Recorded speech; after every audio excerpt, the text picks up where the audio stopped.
આમ આદમી પાર્ટીએ રાજ્યમાં જે છેલ્લી 3 મોટી ચૂંટણી થઈ છે તેની સામે ગંભીર સવાલ ઊભા કર્યા છે। આમ આદમી પાર્ટીના નેતા સાગર રબારીએ આક્ષેપ કર્યો કે ભાજપ બોગસ મતદારોના સહારે ચૂંટણી જીતે છે। તેમણે 2016, 2017 અને 2022ની ચૂંટણીઓની ડિજિટલ મતદાર યાદી માંગી છે અને દાવો કર્યો છે તેઓ વિધાનસભા દીઠ 8 થી 12 હજાર બોગસ મતદારો શોધી આપશે।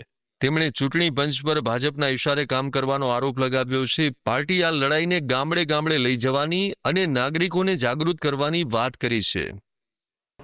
આખું ગુજરાત તમામ સમાજો ભારતીય જનતા પાર્ટીની તદ્દન વિરુદ્ધ હતા અને છતાં ડચકા ખાતા ખાતા ભારતીય જનતા પાર્ટીએ 2017માં જે સરકાર બનાવી એ અમારો સાફ આક્ષેપ છે કે ચોરીના મતોથી બોગસ મતોથી બનાવેલી બોગસ સરકાર હતી।